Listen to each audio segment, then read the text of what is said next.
Assalamualaikum warahmatullahi wabarakatuh. Melanjutkan perkuliahan kemarin yaitu tentang teori bentuk negara dan pemerintahan pada zaman abad pertengahan dan nanti sedikit zaman awal modern ya. Abad pertengahan di sini merujuk abad ke-5 sampai abad ke-15. Pendapat yang pertama yaitu Agustinus. Beliau ada istilah bentuk negara Tuhan ya. Maksudnya negara Tuhan itu ya negara yang seperti yang diangan-angankan atau yang dicita-citakan oleh agama. Menurutnya bahwa keadilan itu hanya mungkin dapat dicapai dalam negara yang diperintah oleh agama ya. Jadi di sini ada istilah lagi yaitu negara duniawi. Ya, ini sebaliknya ya bisa dikatakan negara yang belum sesuai yang diangan-angankan oleh agama ya. Artinya di situ negara itu hanya menuruti hawa nafsu penguasa, terus hawa nafsu manusia sehingga terjadi kemerosotan moral, terjadi ketidakadilan dalam pemerintahan, penguasa-penguasa cenderung mengumpulkan kekayaan sendiri. Nah, itu negara duniawi atau bahasa ekstrimnya itu civitas terrena atau civitas diaboli atau negara setan ya, atau negara iblis ya, itu istilah ekstrimnya. Sehingga di sini bahwasanya negara duniawi itu memang butuh pencerahan dari agama ya, dari Tuhan ya. Sehingga kedudukan gereja di sini yaitu lebih tinggi daripada negara. Gereja di sini dipimpin oleh paus, sedangkan raja itu dipimpin negara itu dipimpin oleh raja ya. Bisa dianalogikan bahwasanya paus itu sebagai matahari, sedangkan raja itu dianalogikan sebagai bulan. Artinya matahari itu menyinari bulan, sehingga hakikatnya kekuasaan raja itu bersumber atau berasal dari paus ya. Nah, itu menurut Agustinus. Kemudian menurut Ibnu Abi Robi yang bernama lengkap yaitu Syihabuddin Ahmad Ibnu Abi Robi ya. Beliau hidup pada masa Khalifah Mu'tasim yaitu dinasti Abbasiyah pada abad ke-9. Beliau mengutip ayat suci Al-Quran surat Al-An'am 165. Bismillahirrahmanirrahim. Wa huwallazi ja'ala lakum khalaifal ardi wa rafa'a ba'dakum fawqa ba'din darajatil liyabluwakum fima atakum inna rabbaka sari'ul iqab wa innahu laghafurur rahim. Nah, yang artinya yaitu dan dialah yang menjadikan kamu sebagai khalifah ya. Khalaifah itu bentuk jamak, artinya tidak hanya satu khalifah ya, banyak pemimpin-pemimpin di dunia ini ya. Wa rafa'a ba'dakum dan Allah itu mengangkat di antara mereka darajatin fauqa ba'din darajatin ya, mengangkat derajatnya. Kalau dalam tafsir Jalalain itu ya bil mali wal jahi wa ghairi dzalik, bil mali dengan harta benda, wal jahi dengan kehormatan, wa ghairi dzalik dan lain sebagainya. Sebenarnya apa itu beliau diangkat derajatnya itu? Sebenarnya itu cobaan, liab luwakum, untuk mencoba kepada mereka fima atakum yang diberikan kepada mereka. Dalam keterangan tafsir Jalalain itu ya a'takum iyahu liyudhiro mateo minkum wal asi ya, sehingga Allah itu sebenarnya itu memberikan cobaan, memberikanmu supaya jelas nantinya siapa khalifah atau pemimpin yang taat dan siapa pemimpin yang berbuat maksiat atau dolim. Fi ma'atakum inna rabbaka sari'ul iqab wa innahu laghafurur rahim. Nah, kemudian beliau mengutip lagi ayat suci Al-Quran yaitu surat An-Nisa ayat 59. Bismillahirrahmanirrahim. Ya ayyuhalladzina amanu athi'ullaha wa ati'ur rasula wa ulil amri minkum. Taatilah Allah, wahai orang-orang yang beriman, taatilah Allah dan taatilah Rasul Muhammad ya di sini. Wa ulil amri. Nah, ulil amri di sini yang dimaksud yaitu pemegang kekuasaan ya, atau penguasa di antara kamu, minkum. Nah, bisa disimpulkan bahwasanya wa huwallazi ja'ala lakum khalaifa. Jadi Allah itu menentukan pemimpin di dunia itu ya atas kehendak Allah ya. Jadi eksistensi pemimpin di dunia itu atas kehendak Tuhan, dan kekuasaan serta otoritas sebagai raja atau pemimpin itu mandat dari Allah Subhanahu wa taala. Nah, terus kemudian beliau berpendapat bahwasanya bentuk pemerintahan yang terbaik itu monarki. Oke, itu Ibnu Abi Rabi. Kemudian lanjut menurut Thomas Aquinas. Nah, di sini dalam bukunya yang terkenal yaitu tentang pemerintahan raja-raja. Nah, di sini berbeda dengan Agustinus tadi, di mana kedudukan gereja itu lebih tinggi. Nah, sedangkan dalam menurut Thomas Aquinas itu gereja dan negara itu kedudukannya sejajar ya. Jadi terjadi kerjasama di situ. Gereja itu mengurusi kerohanian ya, yang mana dipimpin oleh paus, sedangkan negara itu dipimpin oleh raja. Gereja mengurusi kerohanian, sedangkan negara itu ya mengurusi hal-hal yang bersifat duniawi ya. Nah, di sini beliau itu mengutip pendapat klasifikasi bentuk negara dan pemerintahan yang sama dengan Aristoteles ya. Nah, tidak usah saya jelaskan lagi di mana di sini Thomas Aquinas itu berpendapat bahwasanya bentuk negara yang paling baik itu monarki ya. Akan tetapi lain halnya jika terjadi sebaliknya, artinya rajanya itu bersifat dolim ya. Nah, itu maka atau bisa dikatakan bentuk pemerosotan dari monarki, tirani itu merupakan bentuk negara dan pemerintahan yang paling buruk ya.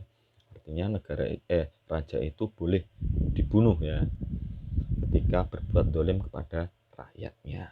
Nah, terus kemudian menurut pendapat Dante di sini ada istilah bentuk kerajaan dunia ya. Nah, ini pemikiran beliau itu bahwasanya perlu adanya kerajaan atau monarki yang duniawi, dunia yang dapat melaksanakan perdamaian umum. Merujuk pada peristiwa beberapa kejadian peperangan, sehingga dia berpendapat bahwasanya memang perlu adanya kesatuan di dalam dunia ini ya, sehingga tercipta perdamaian umum ya. Nah, di sini paus dan raja atau gereja dan negara itu sebenarnya mendapatkan kekuasaan dari Tuhan ya. Di mana paus itu di sini kedudukannya sejajar dengan raja ya. Tapi di sini ada pemisahan ya, sekularisme. Kalau gereja itu mengurusi kebahagiaan rohani, sedangkan raja itu ya mengurusi kebahagiaan duniawi. Nah, itu menurut Dante perlu adanya kerajaan dunia. Terus kemudian Marsilius di Padua konfliknya. Padua itu di negara Italia ya. Itu pada tahun 1270-an ya, yaitu abad ke-13-an. Nah, di sini Marsilius mendudukkan negara itu lebih tinggi sebenarnya daripada gereja ya. Nah, bahwasanya pendapat beliau itu merupakan pendapat yang berani ya, dimana beliau itu di samping menentang kaisar atau menentang raja, itu juga menentang kekuasaan gereja di situ ya. Yang mana bahwasanya raja yang terbaik itu raja yang dipilih siapa? Dipilih oleh rakyat, di mana raja itu harus mampu menafsirkan undang-undang, mampu melaksanakannya, dan kekuasaannya itu ada batasannya atau dibatasi oleh undang-undang, di mana undang-undang itu dibuat oleh rakyat. Nah, ini sudah modern ya. Nah, maka beliau berpendapat bahwasanya bentuk negara dan pemerintahan yang terbaik itu bentuk republik, demokrasi ya. Samping itu juga dia ingin mendemokrasikan susunan gereja ya, di mana paus itu ya harus dipilih oleh rakyat ya. Nah, sehingga di sini sangat berani sekali pendapatnya. Nah, hal-hal ini akhirnya mempengaruhi lahirnya ajaran monarkomaken. Nanti akan dibahas selanjutnya. Oke. Sekarang zaman Renaissance ya. Zaman Renaissance itu ya zaman berkembangnya ilmu pengetahuan modern ya, atau zaman peralihan dari abad pertengahan ke zaman awal modern ya, abad ke-15 sampai ke-16. Yang pertama yaitu menurut Niccolo Machiavelli ya.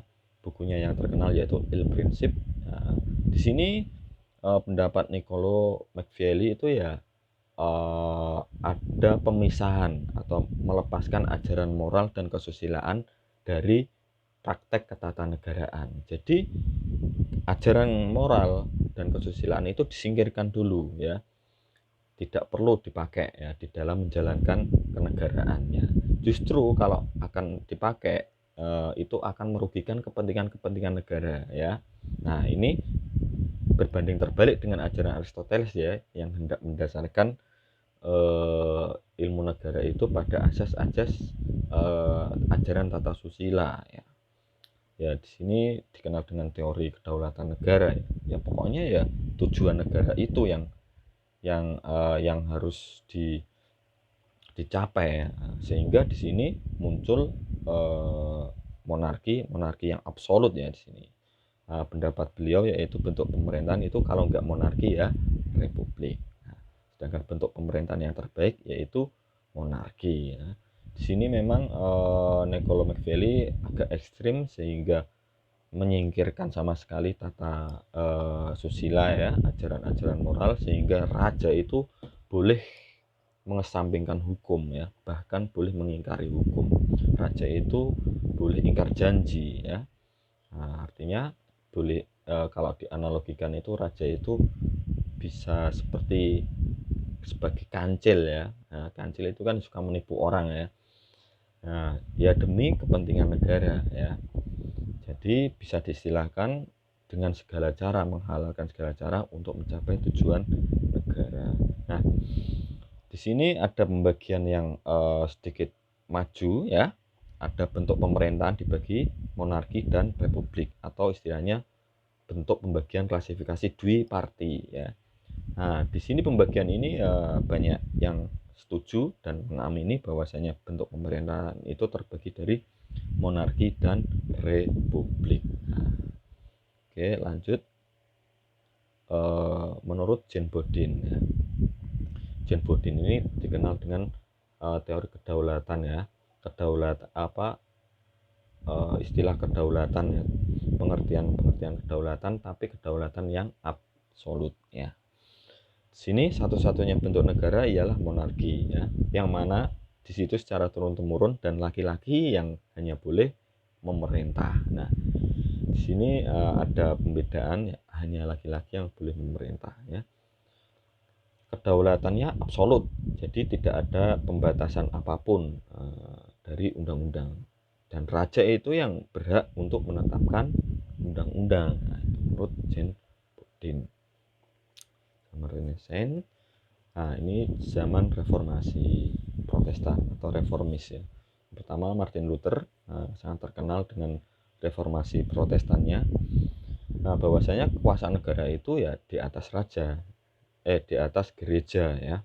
Di sini yaitu dikenal menyerang keburukan-keburukan gereja, ya, paus ya, yaitu menyerang paham indulgensi ya, penebusan dosa.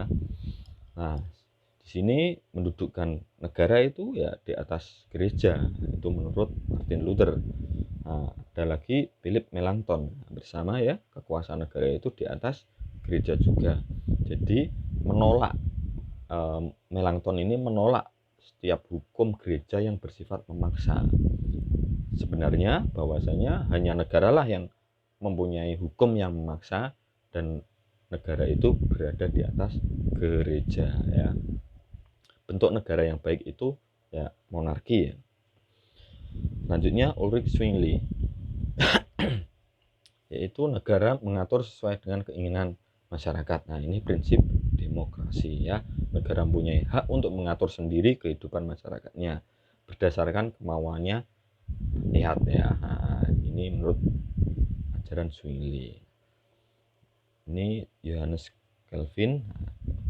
Raja bertindak atas perintah-perintah Tuhan negara sebagai alat pelaksana kehendak gereja. Nah, di sini kan rakyat bebas memeluk agama ya. Artinya ya negara itu harus mematuhi apa yang menjadi kehendak rakyat ya. di mana rakyat itu sudah agamis ya, sehingga di sini raja ya bertindak atas perintah Tuhan. Nah, itu menurut Johannes Calvin ya, dimana di situ prinsip-prinsip demokrasi ya, hak-hak rakyat di situ yang sudah agamis, yang sudah beragama itu harus dilindungi. Negara itu ya hanya sebagai alat untuk pelaksana kehendak gereja.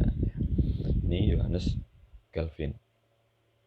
Nah, ini kaum monarkomaken. Kaum monarkomaken ini sebenarnya bukan anti monarki ya, akan tetapi monarkomaken ini definisinya yaitu bukan anti raja, akan tetapi ya hendak membatasi kekuasaan raja. Ini yang dimaksud monarkomaken, membatasi kekuasaan raja yang absolut. Nah, ya sebenarnya ini banyak tokohnya ya, di antaranya Houtman, Brutus, Buchanan, Mariana, Bellarmine, Suarez, Milton, Johannes Althusius. Nah, ini di sini yang berbicara tentang bentuk negara yaitu Robert Bellarmine, bahwasanya bentuk pemerintahan itu secara teoritis yang terbaik yaitu monarki absolut ya.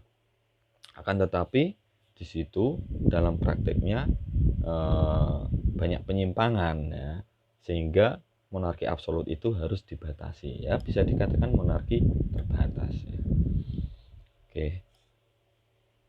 Francisco Suarez selanjutnya yaitu Francisco Suarez, bahwasanya di sini beliau berprinsip negara demokrasi ya, bahwasanya negara itu ya gabungan daripada orang-orang yang merupakan satu kesatuan karena perbuatan mereka berdasarkan kemauan, karena persetujuan umum. Nah, ini kan prinsip kedaulatan rakyat atau bentuk negara demokrasi. Kemudian Johannes Althusius ini berpendapat bahwasanya sama prinsip kedaulatan rakyat. Nah, di sini ada kesamaan dari Cicero ya, bahwasanya bentuk pemerintahan yang terbaik ya bentuk pemerintahan yang campuran ya. Di situ ada monarki, aristokrasi, dan demokrasi ya. Bahwasanya teori perjanjian masyarakat bahwa raja itu mendapatkan kekuasaan dari rakyat. Nah, ini prinsip kedaulatan rakyat ya. Jadi bisa disimpulkan dari tadi, dari kaum reformis tadi dan juga kaum monarkomaken ini, bahwasanya mereka itu mendasarkan hak dasar mereka ya, hak dasar mereka, hak asasi mereka yaitu rakyat pada teologis gereja, sehingga terhadap raja yang absolut pada masa itu ya hendak dibatasi ya, sehingga banyak sekali yang mengusulkan prinsip-prinsip kedaulatan rakyat. Oke, lanjut. Ini pada abad 17 Masehi ya, ini awal modern ya. Pertama yaitu menurut Thomas Hobbes ya. Thomas Hobbes ini pada abad 17 ini dikenal dengan teori hukum alam ya. Thomas Hobbes di sini berpendapat bahwasanya penguasa itu tidak terikat dengan perjanjian masyarakat, monarki absolut ya. Di sini memang belum ada istilahnya hanya Pactum Unionis ya di sini ya. Nah, di sini belum ada Pactum Subjectionis ya, artinya raja itu ya tidak terikat dengan perjanjian masyarakat ya. Nah, sehingga di sini muncul monarki yang absolut ya. Memang patut dimaklumi pendapat Thomas Hobbes bahwasanya pada waktu itu sifat absolut itu diperlukan oleh negara karena keadaan pada masa itu ya memang sedang kacau ya, sedang kacau atau sedang chaos artinya, sehingga dibutuhkan pemimpin yang absolut.